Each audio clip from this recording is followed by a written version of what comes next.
Alrighty guys, welcome to yet another episode of my Let's Play of the full version of the crew. And in this episode we're going to be doing a circuit spec on the classic GT500, which is pretty cool. And as you can see, it looks very, very nice. It's got side-mounted exhaust, which is which is reminiscent of that of the Shelby Cobra. And would you just look at it? It just looks brilliant. Look at it. Look at it. No. That meme. And that spoiler looks really cool, by the way. I like the little support points. And I like the interior. It's really cool. It's basically the stock interior, but more race inspired. And now we are also looking at the brand new vintage stickers. So the vintage stickers look pretty darn cool as well. There's a couple of them that are pretty cool. I really like them. There's that. That would be kind of cool in another car. There's this sticker. That. But the sticker I'm excited for is this one. This is the one that was actually from the screenshot of the GT500 circuit spec. And as soon as I saw it, I was like, wow, that's cool. And I'm just looking through them once again, just to be sure that there's not one that works with this car. And I'm gonna go with the one that says 36 on the side, which is pretty cool. That one's kind of cool, but it doesn't work with the theme. That's cool. And I like that the vinyls actually look old. As you can see, they look old and faded and stuff. And actually, by the way, I jinxed this. There's actually a wood interior option now. They said there was going to be a brand new interior option coming in the next update. And I jinxed it. It was actually wood. I was talking to Hyter, and I was asking him what kind of interior option do you think they'd have. And he was like, I don't know. And I said wood, because there's cars that have wood dashes on them. And I thought, and I actually was correct on that. So, high five for me. No. Applause for me. Vintage wheels and exotic wheels were on sale at the time when this patch came out. I'm gonna go with these wheels because those wheels look pretty dope, as the kids would say. In terms of colors, just wanted to see what the colors are like. Light blue looks cool, but no, I like the dark blue. Dark blue looks really nice. And I was just checking some other stuff, and now we're doing performance setup. So yeah, and I'm using my controller here. I'm gonna do top speed bonus parts for the engine, the parts that modify the engine. The gearbox is also gonna get top speed as well. Motor core top speed as well. Tires, of course, they're gonna get grip.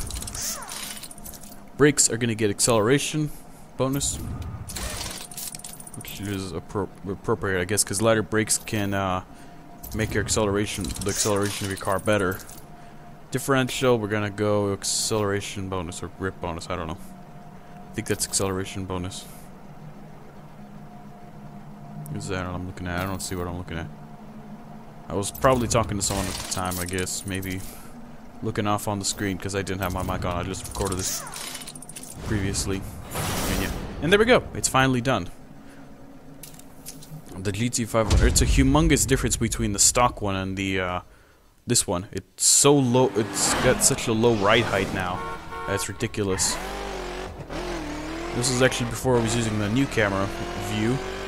I didn't think about looking into the camera view, and then actually you'll see me switch to it because I recorded me building these cars beforehand, and then I thought I would link up a couple of videos together, like 3 videos together, and be customizing some circuit spec cars, because they're pretty easy to customize. There's not that much stuff to do on them. So yeah, GT500 is a pretty fast car. It's a very good accelerating car, but the handling, in terms of handling, it's not the best. When you're just driving around with it, and you drive normally, and I just hit a shopping cart. A hobo with a shopping cart, I guess you could call him. But anyway, basically, when you're just driving driving around in free drive, you don't really notice that this car understeers has a limited steering radius. But when you start doing races, you will notice that it does actually have that, because people will start catching up to you when you do enough braking to make yourself go around the corner in time. And I'm actually going to show you what's going on with the new faction missions. They actually adjusted the prices for the faction missions. So the really, really long faction missions that are more than an hour long, actually more than an hour long, will give you $175,000 for completing them, or $32,000 for sending friends. But you also get the ones that'll give you $16,000 for sending friends as well, and about $88,000 for playing it with a friend. or playing it by itself. But anyway, now we're doing this new faction mission. This is actually a reward faction. Mission A, there's another GT500. I got a buddy. Hey, buddy. How's it going? You're red, though. But anyway. Also, I'm also using sports steering because I can actually drive in this view, the close-up view, with sports steering, which is good, I guess. But anyway, yeah, what was I talking about?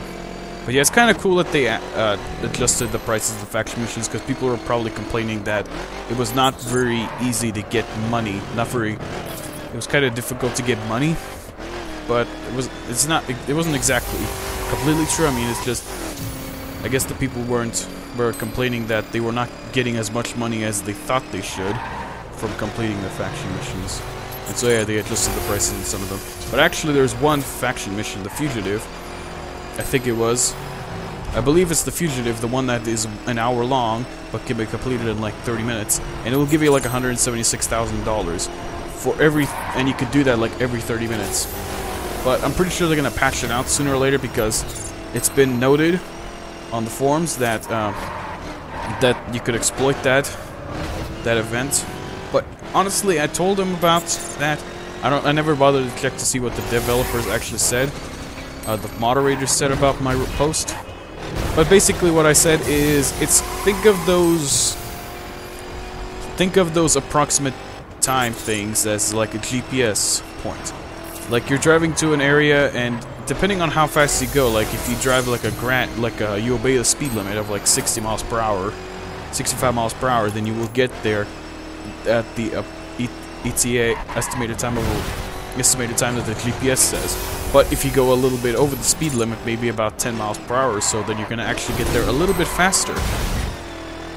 I don't know how fast exactly, but you will get there a little bit faster, because your average speed goes up, and it takes less time for you to get there. But anyway, basically what I'm trying to say is, I guess that was just an average time set between a couple of players. Like maybe they had a couple of people in the studio do those tracks and just follow the route, follow the roads and stuff. But since the GPS does not tell you to follow the roads, and they also assume that you're not going to use this the perk that will give you the advantage of showing you satellite navigation, quote unquote. It'll tell you where to go and stuff. So they assume you're not going to do that. They probably assumed you were not going to use that, so it'll take you about an hour if you follow the roads exactly. But anyway, basically, yeah, it's just an estimated time. Doesn't necessarily mean that you're actually going to finish it with that time. You might finish it faster, because we did Highway Child, which was like a 1.5. Me and High Train did a Highway Child, which was like a 1.5 hour long faction mission in maxed out circuit spec cars.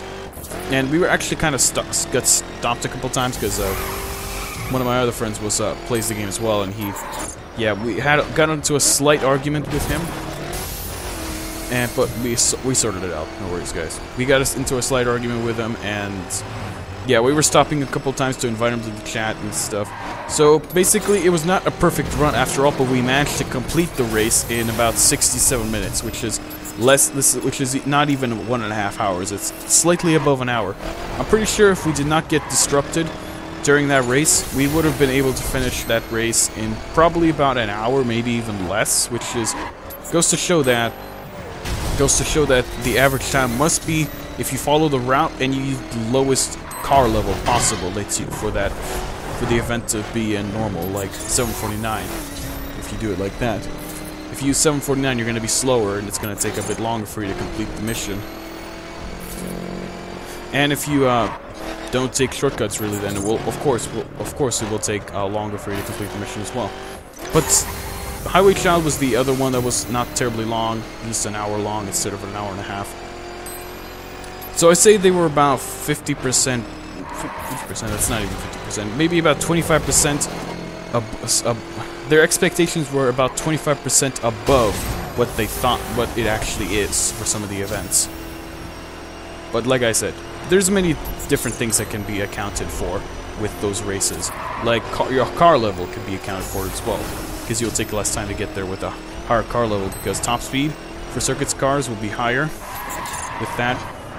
And of course, you're a better driver. I'm pretty sure it's just the AIs, how long it took the AIs to finish. You just probably ran ran the AIs through the mission to see how long it'll take for them to finish, and yeah, that they basically finished the mission in like 1.5 hours or so, which just absolutely failed. But they didn't take into account that maybe the players would be really, really good.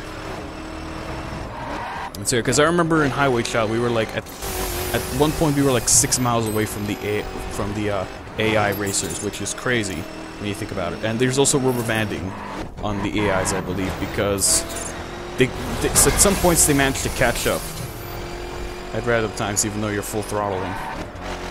But then they kind of fall behind because they're really, really dumb.